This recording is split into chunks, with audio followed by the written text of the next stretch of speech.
Dios los bendiga a todos en este día. Dios nos ha permitido estar otra vez en este programa La Hora de la Bondad, con el deseo de mi corazón de compartir la palabra de Dios, ¿verdad?, que es el propósito por lo cual estamos aquí, tratando de compartir la palabra de Dios, ¿verdad?, que es un poco, escasea bastante. Y gracias a Dios yo le doy que me da la oportunidad de compartir la palabra de Dios en este momento, en este programa, ¿verdad? Y gracias a usted que me está viendo, ¿verdad?, que se va a tomar el tiempo para escuchar la palabra de Dios, ¿verdad? Esta media hora, ¿verdad?, que nos permiten compartir la palabra de Dios, ¿verdad?, y es una media hora especial, una media hora que podemos aprender mucho, porque cuando le dedicamos tiempo al Señor, el Señor nos bendice, el Señor nos enseña. Entonces no es en vano el tiempo que nosotros dediquemos para escuchar palabra de Dios, ¿verdad?, y sobre todo, ¿verdad?, pidiéndole a Dios que nos enseñe, ¿verdad?, de nuestro corazón. Vamos a aprender mucho, ¿verdad? Y en este día, ¿verdad?, el Señor puso en mi corazón compartir un tema, ¿verdad?, que yo le puse por nombre real sacerdocio. Sabemos que la palabra sacerdote es una palabra religiosa, una palabra bíblica, ¿verdad? Quizás no la entendemos lo suficiente, ¿verdad? Y mi deseo en mi corazón es que usted entienda un poquito, ¿verdad?, cómo Dios llama al sacerdote, cómo Dios nos llama a nosotros, ¿verdad?, y cuál es el verdadero propósito de un sacerdote, ¿verdad? Y yo le puse real sacerdote, ¿verdad?, porque realmente hay sacerdotes que son sombras solamente, que no son verdad, ¿verdad? Pero Dios, en la palabra de Dios está escrito, ¿verdad?, realmente, quién realmente es un real sacerdote, ¿verdad? Y eso es lo que yo quiero compartir. Y vamos a la palabra de Dios en este momento, ¿verdad? Voy a leer un versículo de la palabra de Dios que está en Primera de Pedro 2:9, perdón. Está en Primera de Pedro 2:9. Si usted tiene Biblia, y si no la tiene, pues escuche, pero si la tiene y en un momento del día o de la semana, usted vaya a su Biblia y busque este versículo, para que así se dé cuenta que pues está en la palabra de Dios, que no es algo que no lo podemos ver ni buscar. Amén. En Primera de Pedro 2:9 dice la palabra de Dios así: en el nombre del Padre, del Hijo y del Espíritu Santo, dice: mas vosotros sois linaje escogido, real sacerdocio, nación santa, pueblo adquirido por Dios, para que anunciéis las virtudes de aquel que os llamó de las tinieblas a su luz admirable. Amén. Este versículo para mí es un versículo precioso, porque nos describe a nosotros, describe al pueblo de Dios, lo que podemos ser cuando buscamos a Dios y nos acercamos a Dios. Menciona varias descripciones del pueblo de Dios, y aún si nos vamos específicamente, individualmente, también, dice la palabra de Dios que somos linaje escogido. Dice que somos real sacerdocio, nación santa, pueblo adquirido. O sea, cuando el apóstol Pedro menciona estas 4 descripciones, son 4 descripciones especiales. Porque si somos de un linaje escogido, quiere decir que no éramos antes. Pero ahora Dios nos escogió y ahora somos un linaje especial de Dios. Es por eso que yo agradezco a Dios, ¿verdad?, porque en el día que yo conocí a Jesucristo, porque Él es la entrada a todo esto que yo estoy leyendo. Sin Jesucristo no podemos entrar al linaje escogido. No podemos ser real sacerdocio. La palabra de Dios habla de 2 líneas, de 2 órdenes de sacerdotes, ¿verdad? Que vamos a estar hablando un poquito de eso para entender lo que es realmente real sacerdocio, ¿verdad? Pero dice nación santa. O sea, cuando un pueblo busca a Dios, llega a convertirse en una nación santa. Porque así como el que nos llama es santo, ¿va? También nos llama a ser santos. También nos dice pueblo adquirido. Desde el principio Dios adquirió un pueblo que se llama pueblo de Israel, ¿verdad? Pero cuando Cristo vino, extendió la salvación a todas las naciones, a todo ser humano, ¿verdad? Y es por eso que dice que pueblo adquirido, Dios adquirió un pueblo. Que se disponga, todo aquel que se disponga a seguir a Cristo o a buscar a Dios a través de Cristo, llega a ser parte de ese pueblo adquirido por Dios. Pero aquí hay un mandamiento, ¿verdad? Hay una tarea que hacer, ¿verdad? Porque dice el versículo que leímos en la parte final, dice que con un propósito Dios nos hace todo esto, nos hace parte de su pueblo. Y el propósito es que anunciéis las virtudes de aquel que nos llamó de las tinieblas a su luz admirable. O sea, hay una tarea que hacer. Aparte de que Dios nos llama, Dios nos hace de su pueblo, también nos da un mandamiento y hay una tarea que hacer. Y es anunciar las virtudes de aquel que nos llamó, o sea, de Jesucristo. Dice que nos llamó de las tinieblas. Cuando nosotros no entendemos la palabra de Dios y somos ajenos a la voluntad de Dios, la palabra de Dios dice que andamos en tinieblas. Entonces, cuando venimos a Cristo, la Biblia dice que Cristo es la luz del mundo. Entonces, Él nos saca de las tinieblas a su luz admirable. Esa es una cosa que Jesucristo hace en todo aquel que lo busca, en todo aquel que se acerca a Él. Eso es hermoso, eso es precioso, ¿va? Que cuando no conocemos a Cristo, no entendemos la palabra de Dios, ni la buscamos, no existe alrededor de nosotros. No existe en nuestra mente ni en nuestro corazón. Pero cuando nos disponemos nuestro corazón a buscar a Cristo, sucede algo. Y es que la palabra se empieza a revelar a nosotros. Y es entonces que empezamos a entenderla, ¿verdad?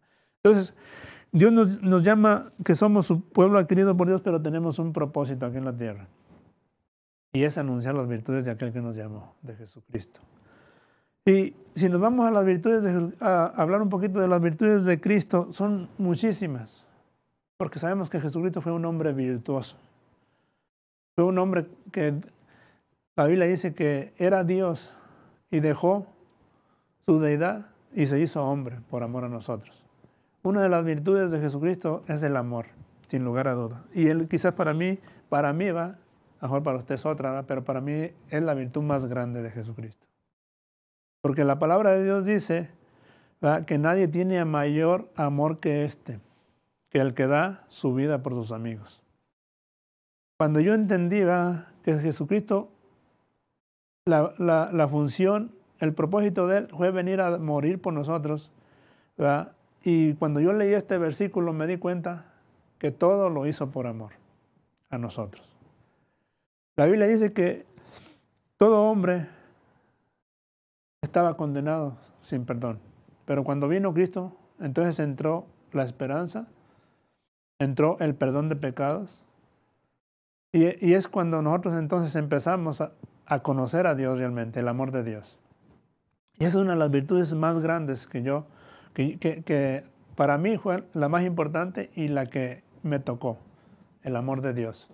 Entonces, Jesucristo es amor. Y dice la palabra de Dios que nadie tiene mayor amor que Él, porque Él dio su vida por sus amigos, o sea, por nosotros, ¿verdad? Y esa es la única manera en que nosotros podemos conocer a Dios y ser salvos, ¿verdad? Entonces, la palabra de Dios también dice, ¿verdad?, que Jesucristo mismo habló y dijo, aprended de mí que soy manso y humilde de corazón.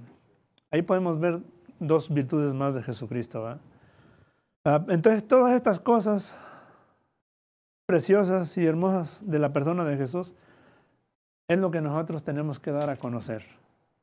Lo que nosotros tenemos que hablar al que no lo entiende, al que no lo tiene, al que no conoce a Dios, ¿verdad? Y es por eso que estamos aquí. Ese es el único propósito por el cual yo le agradezco a Dios que me da esta oportunidad de poder hablar de Él. Y que a través de este medio, ¿verdad? No sé cuánta gente va, quizás un amigo, un familiar, una persona desconocida, vea este mensaje y se ha tocado y agarre para él esa salvación que Dios nos dio a través de Cristo Jesús. ¿Verdad? Pero hay algo importante aquí, ¿va? En lo que acabamos de leer. Hay una palabra que dice que somos real sacerdocio. ¿Va? Entonces, en el mundo, ¿va? Conocemos diferentes tipos de sacerdotes, ¿va? Y podemos entender más o menos la función de un sacerdote, ¿va? Podemos darle un pequeño significado, ¿va? Un sacerdote es una persona, ¿va? Que se consagra, que se aparta para servir a una divinidad, ¿va? Y su función, ¿va? Una de sus funciones es, primeramente, una de las funciones es dirigir sus ritos religiosos. Otra podría ser ofrecer sacrificios, ofrendas, ofrecer sacrificios a Dios. Esa es la función del sacerdote. Pero vamos a ver un poquito las dos líneas de sacerdotes que hay en la Biblia para poder entender que realmente en Cristo nosotros somos sacerdotes, ¿verdad? Pero antes de Jesucristo hubo una línea de sacerdotes que en la palabra de Dios le dice sacerdotes levíticos. Vamos a leer una parte en la Biblia que está aquí. Primeramente, el Señor, entendemos un poquito esto. Vamos a leer Deuteronomio 10:8. Si usted tiene su Biblia por allí, si no tiene su Biblia, apúntela con una pluma y después la puede leer. Deuteronomio 10:8, fíjese lo que nos dice este verso de un sacerdote. Dice, en aquel tiempo apartó Jehová la tribu de Leví para que llevase el arca del pacto de Jehová, para que estuviese delante de Jehová, para servirle y para bendecir a su nombre. Ok, una línea de sacerdotes que la palabra de Dios nos habla es la sacerdote levítico, pero la palabra Leví sale de una tribu de Israel. El verso que leímos es que Dios apartó una tribu para darle el ministerio de los sacerdotes. Es la única tribu que podía servir en el tabernáculo de Dios, en el templo, ministrar la palabra de Dios, todas las cosas de Dios. Es la única tribu que podía hacer esa función. De ahí salieron los sacerdotes levíticos, los que nos dieron la ley, ¿verdad?, de Dios, que está en la palabra de Dios, ¿verdad? Pero si usted se da cuenta, era una tribu especial, era para alguien especial nomás. La Biblia dice que el pueblo de Israel se formó de 10 tribus.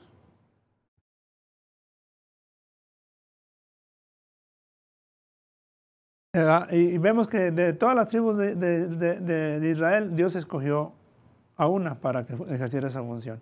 Entonces, de las otras demás tribus, ninguna podía hacer ese trabajo, porque no estaba permitido por Dios, porque no estaba llamado por Dios. Entonces, ese trabajo es un trabajo que tiene que ser llamado de Dios. No puede hacerlo cualquier persona, ¿va? Leemos otro versículo, ¿va? Números 3:10, a ver qué nos dice allí. Números 3:10, apúntelo por allí, agarre su Biblia y acompáñeme. En Números 3:10 nos dice así, y constituirás a Aarón y a sus hijos para que ejerzan su sacerdocio, y el extraño que se acercare morirá. Cuando Dios escogió la tribu de Leví para ser sacerdotes y levitas, ¿verdad?, que sirvieran en el templo de Dios, nadie más podía hacerlo. Solamente la tribu de Leví. Pero no solamente eso, o sea, era algo delicado, porque si alguien hacía ese trabajo sin el permiso de Dios, dice que el extraño que se acercare morirá. Entonces nos damos cuenta que este es un trabajo que es solamente apartado y llamado por Dios. No cualquiera puede ser sacerdote, ¿verdad? Pero la palabra de Dios nos dice también que esto fue solamente sombra de lo verdadero. ¿verdad? Y la palabra de Dios nos habla de otra línea de sacerdotes que está en Génesis. Vamos a leer ese versículo, Génesis 14. ¿Verdad? O vámonos a Hebreos, perdón. Vamos a leer primero un libro de Hebreos, Hebreos 7. Vayas al libro de Hebreos 7, a ver qué nos dice.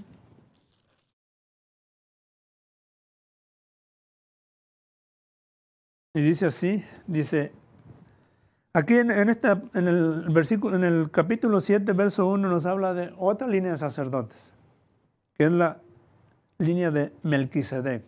Dice, porque este Melquisedec, rey de Salem, sacerdote del Dios Altísimo, que salió a recibir a Abraham, que volvía de la derrota de los reyes, y le bendijo. Dice, a quien asimismo dio Abraham los diezmos de todo, cuyo nombre significa primeramente rey de justicia, y también rey de Salem. Esto es rey de paz. Aquí podemos ver otra orden de sacerdotes, diferente, muy aparte a los sacerdotes levíticos. Ok, dice la palabra de Dios, no se sabe mucho de esta orden sacerdotal, ¿verdad? Porque solamente en Génesis se menciona este rey, sacerdote del Dios Altísimo, ¿verdad? Y yo, ¿verdad? Yo creo, ¿verdad?, que era porque estaba apartado hasta el día que se manifestara Jesucristo. Porque Jesucristo empieza a formar parte de esta orden sacerdotal, ¿verdad? La palabra de Dios nos dice que el templo se formaba de dos partes, lugar santo y lugar santísimo. Esa era la parte del tabernáculo que Moisés edificó, ¿verdad?, según el modelo que Dios le dio. Aunque en el lugar santo era el lugar donde los sacerdotes ministraban, donde se ofrecían sacrificios. Pero en el lugar santísimo nadie podía entrar porque significaba la presencia de Dios, porque ahí estaba la presencia de Dios, ¿verdad? Y en el grupo de los sacerdotes siempre había alguien más alto que se le llamaba sumo sacerdote. Y ese era el único que podía entrar al lugar santísimo una vez al año para ofrecer sacrificios por el pueblo, para que recibieran el perdón de pecados, ¿verdad? Entonces ese sumo sacerdote solamente podía entrar una vez al año. Dice, y con un sacrificio, ¿va?, primeramente por los pecados de él y después por los pecados del pueblo.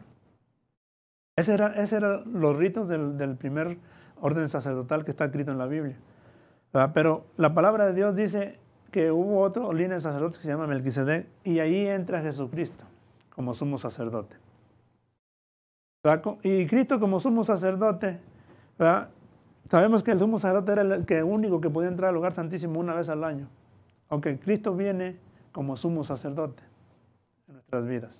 Y Él es el que entra no al tabernáculo ni al lugar santísimo terrenal, entra al tabernáculo celestial.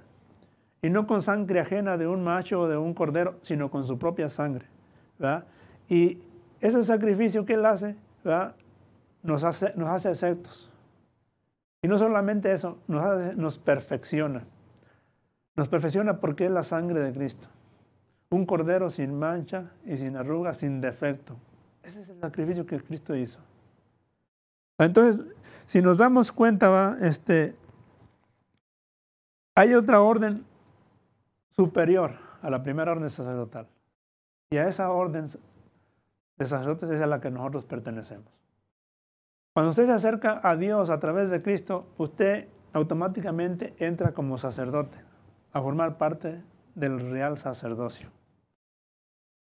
Entonces, cuando nosotros entramos en esa responsabilidad, cuando nosotros entendemos que somos real sacerdocio de Dios, entonces es importante que tomemos la responsabilidad de un sacerdote.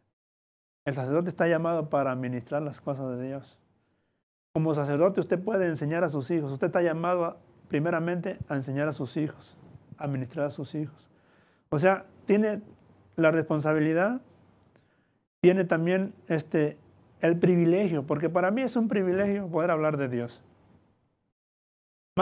Se oye más bonito que responsabilidad, un privilegio poder hablar de Dios y compartirle la palabra de Dios a aquel que no la conoce, a aquel que no la entiende.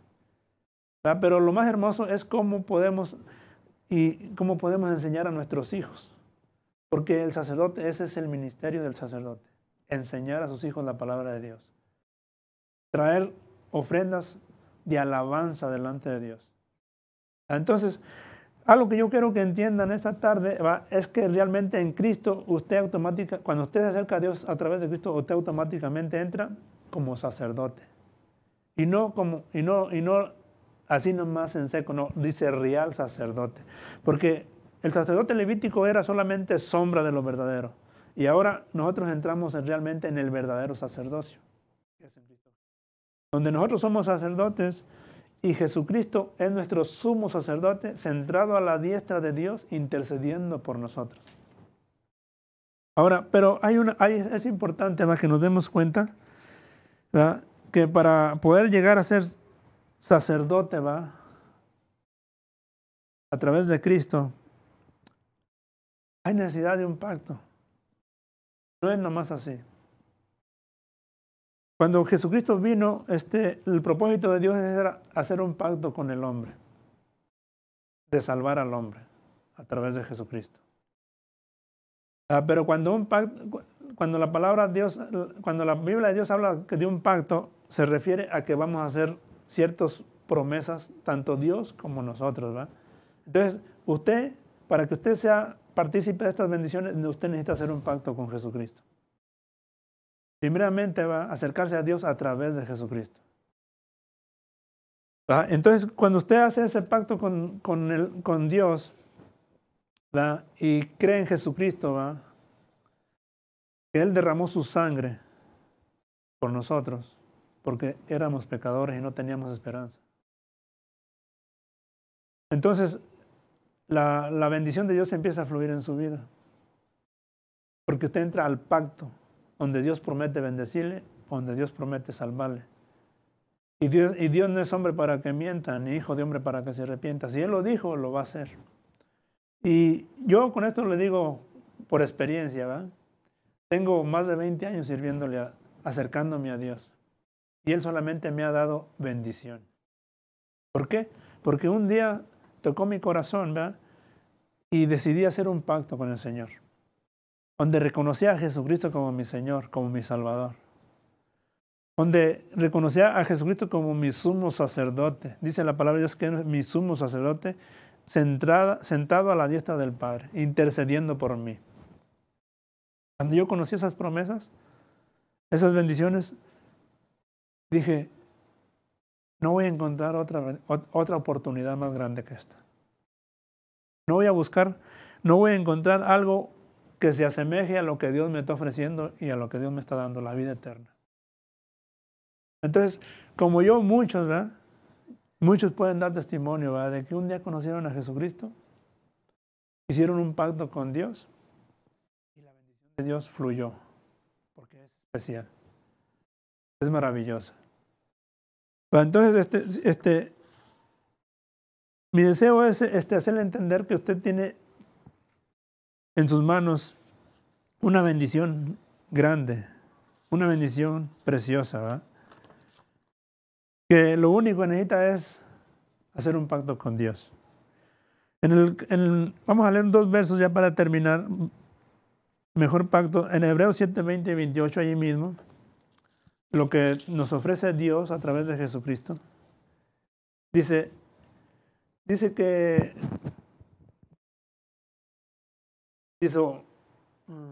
vamos a leer desde el 18. Queda pues abrogado el mandamiento anterior, o sea, el pacto anterior, el sacerdocio anterior queda, como dice la palabra de Dios, abrogado, a causa de su debilidad en eficiencia. Eso era lo que era el pacto anterior. Pero ahora en Cristo se perfeccionó la ley. Y de la introducción de una mejor esperanza por la cual nos acercamos a Dios. Y esto no fue hecho sin juramento. O sea, Dios juró bendecirnos. Porque los otros ciertamente sin juramento fueron hechos sacerdotes, pero con el juramento del que le dijo, juró el Señor y no se arrepentirá, tú eres sacerdote para siempre según el orden de Melquisedec. Cuando nosotros hacemos un pacto con Dios, Dios empieza a tomar control de tu vida. Dios empieza a manifestarte las bendiciones, a darte lo que tú necesitas. Y sobre todo entender y conocer más a Dios. Yo te invito, ¿va? En esta tarde, en este día, hoy, ¿va?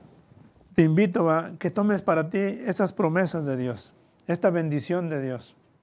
Que no lo hagas, no lo ignores.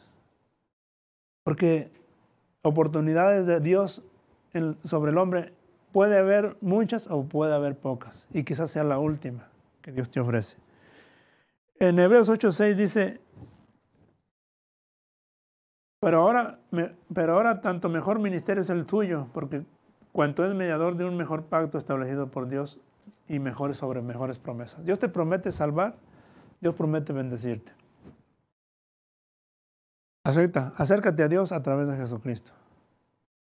Y agarre ese ministerio, esa responsabilidad de ser un real sacerdote para Dios. Y vas a bendecir a tus hijos, vas a bendecir a todos los que te rodean y vas a ser usado por Dios. Yo no me arrepiento de aquel día que hice un pacto con Dios, de dejar entrar en mi corazón a Jesucristo. Porque Él nos enseñó el camino para llegar al Padre. Dice la palabra es que se rompió el día que Él murió. La palabra de Dios nos dice que cuando Cristo fue resucitado y que dijo una de las últimas palabras, consumado es, dice que hubo un terremoto. Y no solamente hubo un terremoto, dice que el velo del templo se rompió en dos, por la mitad. El velo que dividía el lugar santo del lugar santísimo se rompió, dándonos a entender que Jesucristo nos abrió el camino para llegar al Padre. Entonces, esa es una de las bendiciones que tenemos cuando nos acercamos a Dios a través de Jesucristo. Podemos llegar a su presencia directamente. Directamente, no tenemos ningún obstáculo, ningún estorbo, porque Él dice en la Biblia que el velo se rompió por la mitad, dándonos a entender que el camino estaba libre para entrar a Dios. Cristo abrió el camino. Lo único que tienes que hacer es un pacto con Jesucristo, reconocerlo, lo que Él hizo en la cruz del Calvario. El sacrificio que Él hizo en la cruz del Calvario por ti. Eso es lo único que necesitas. Entonces, Dios quiere bendecirte, ¿va? Dios tiene a su diestra un sumo sacerdote que traspasó los cielos, que llevó su propia sangre para limpiar y hacer perfectos a todos los que se acercan a Dios a través de Él. Acércate a Dios a través de Jesucristo. Dios te va a bendecir. Y con esto yo te invito que busques a Dios de una manera grande, especial, que no ignores los llamados de Dios hacia tu vida, porque Dios llama. Entonces no los ignores, porque Dios quiere bendecirte. Y con esto me despido y espero que este mensaje haya sido de bendición para ti. Agarra las citas bíblicas, agarra tu Biblia y confirma lo que hoy yo te compartí. Yo te bendigo, que Dios te bendiga en el nombre de Jesús.